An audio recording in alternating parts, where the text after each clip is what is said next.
Welcome to Cosmos with Bailey. I'm Bailey and I'm a clairvoyant psychic medium and spiritual healer based in New Zealand. Welcome. So today's video is going to be, oh my gosh, here in New Zealand we have this bird called the tui, and I wonder if you can hear it. Probably not. There's like 3 of them outside of the window and they're very loud, aggressive, territorial birds. But they are a lot of fun. They sort of dive in amongst there and they chase other birds out of their territory. It's very funny to watch, but that's what I'm hearing. Yeah, interesting there. Okay, so today's video is going to be on, do we need mystery schools? No, we do not need mystery schools any longer, and I'm going to tell you why. So mystery schools are a part of the old world planetary consciousness where we experience the ego and egoic spirituality. And a lot of the times in the temples and how the temples were run, they were run on these hierarchical structures, and it was we had these roles almost that we played in spirituality and how we expressed ourselves through those roles, and how we have leaders and whatnot. And the reason why we don't need mystery schools any longer is because we're evolving out of that planetary era and into a new one. So the way that we know and express spirituality starts to align with the new era of planetary consciousness, which is the return of the matriarch and the divine feminine. And so it's sort of really confusing right now, because I think there's a massive group of women who are maybe still playing out the old roles of the mystery schools and the high priestess. And then there's this sort of new group of women that aren't very resonant with that and are very maybe rooted to the earth, and are experiencing and knowing the divine feminine very, very differently. And this is why I talk about discernment and boundaries all the time. And because the way we haven't actually known the divine feminine as she is without the costume of the high priestess. And so we don't need the high priestess or the mystery schools any longer. And we don't need those teachings, and we don't need to be sort of all lumped into the temple priestess ideal, or the and it's also really, really limiting, the mystery school teachings and the role of the high priestess, because of the mystery school teachings, it was usually set up in steps. And you had to evolve and move out of these steps into higher, or you had to earn that position per se. And that's still very true today if you go and watch my psychic initiation video, and that you sort of need to be initiated into doing healing work. But it's in today's modern world, it's outside of the mystery schools and the idea or the role of the high priestess. We don't need the high priestess anymore. We don't need the temple school teachings anymore. We are evolving into something more expansive. And because the divine feminine and the whole idea of the mystery schools was it's almost like all women sort of had to do the same thing, or it was sort of this expectation that the divine feminine is one way and one way only. It's sort of like the idea of the goddess Isis. If you're working with Isis, you had to wear the costume and whatnot and all of this other stuff. But because we are evolving out of I love to call it old world temple culture, it's more so that Mother Earth becomes the great Mother Isis, or, we don't need these women or these archetypal roles anymore to guide us as women. And it's more so coming back to the earth and just stripping back the divine feminine and the temple priestess right back to just being a woman. So that's the divine feminine in her higher octave or higher expression. It's just being yourself as a woman. And as I said in the 5D consciousness video of Commonsense and Grounded Perspective, if you tune your energetic body and your spirit into Mother Earth, you become your own type of oracle.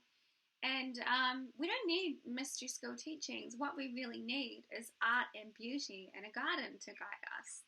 That is, you strip it right back to basics. And you come back to the inherent spiritual connection to Mother Earth and your spirit and your womb as a woman. And it's sort of in an odd place right now where we're very in between what is the divine feminine. I don't feel resonant with this. Where am I going? I feel a call to the divine feminine. You most likely should start a garden. So yeah, I said this video was going to be about the mystery skills, but more so it feels a little bit also about the great mother and knowing the mother Isis, or the goddess Hathor, or whatever it is within the earthly consciousness. So we don't need, and because the cosmos is opening and expanding, and we have so much more opportunity now to really feel this within ourselves, we don't need to experience mystery school teachings or the idea or the role of the High Priestess. To me, in my understanding, the High Priestess archetype is very of the lower ego and how we express the feminine through the ego.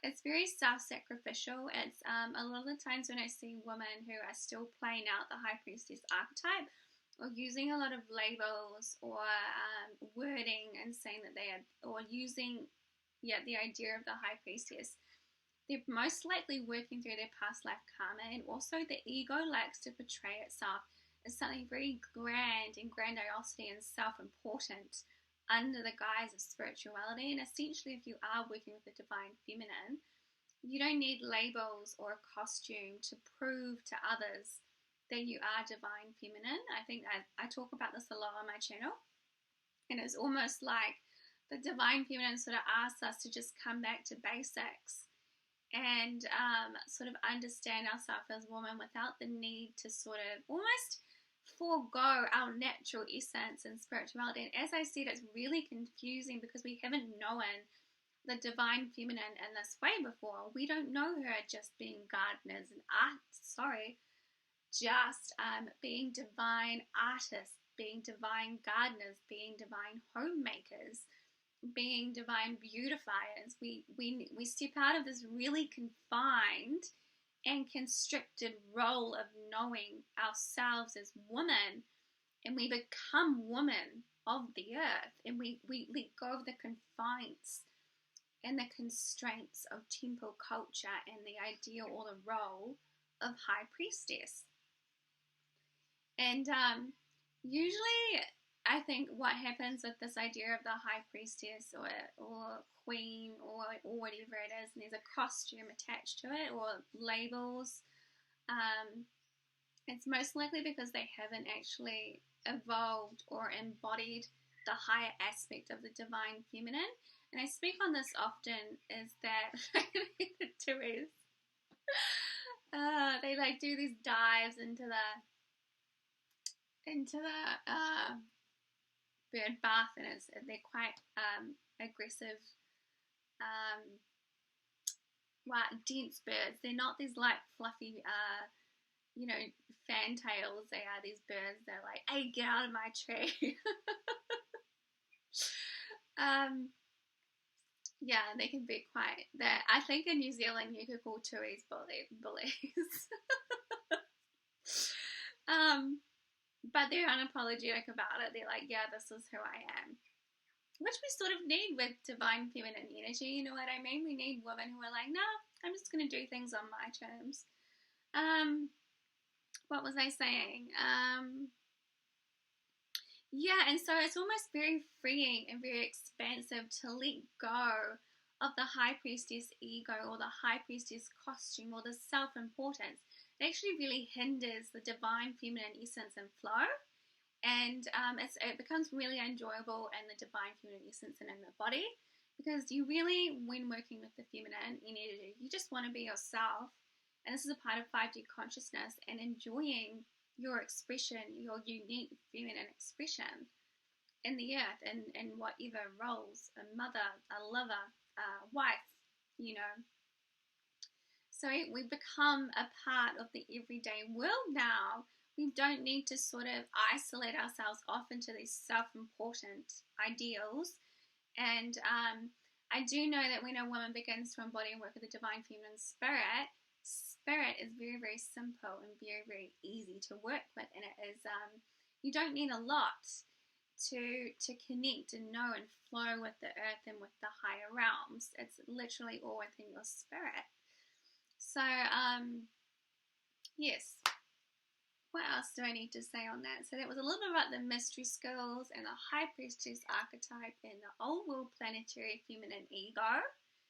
And it's stepping out of almost like allowing ourselves as women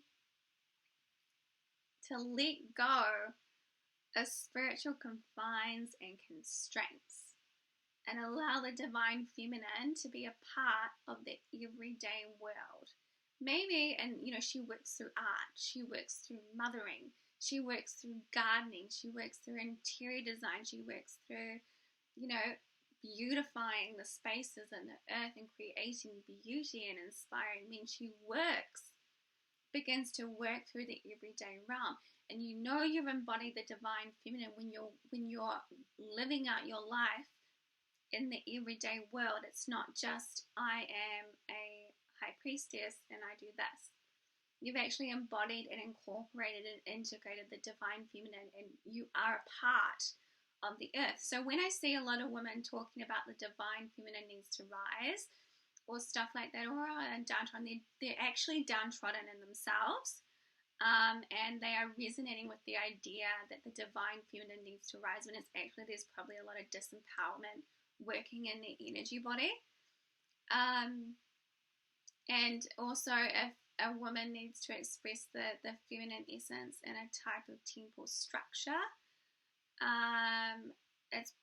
the temple, I feel like the temples now so become a garden of the spirit and the physical vessel, and it is about expressing the divine feminine through your vessel into the physical realm to beautify and enhance the earth. We don't need temples to do that. You could have a healer that has a healing room or a temple space that you go to for guidance, but it's not going to be someone, you know, she's going to be integrated and incorporated into the real everyday world. There's a very big difference between the integration of the divine feminine into the earthly realm versus a woman who is trying to portray divine feminine but hasn't actually done almost a little bit like spiritual bypassing. I'm going to do a video on that, but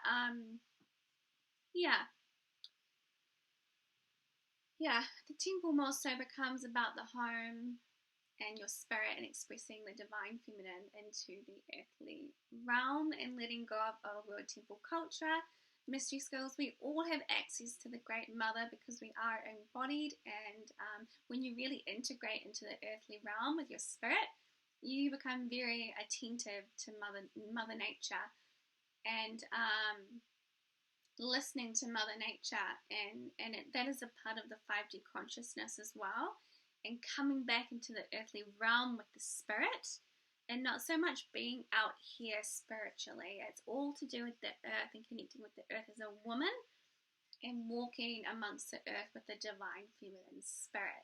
So we say goodbye to temples, we say goodbye to the high priestess, and we say goodbye for the need to prove. The high priestess is a lot of proving, there's a lot of self-sacrifice, there's a lot of martyr complex. I've gone and watched my martyr complex video in the lower ego and how a lot of the times there's really, really bad energetic boundaries. And we sort of don't, and it doesn't really, it's not, the idea of the high priestess isn't working for us anymore. We don't need, and it's not applicable to how we are experiencing ourselves in the modern day world. It's really disconnected from the modern day world, if you get what I mean. Like the idea of the high priestess is no longer working for us because we're not in those eras or times any longer. We're evolving out of that and into something more expansive and exciting and creative. And we don't have to just confine ourselves spiritually anymore as well. We can be many things and integrate ourselves into the earthly realm. Okay, thank you so much for watching, and I'm not sure if you heard the tuies, but they're very loud.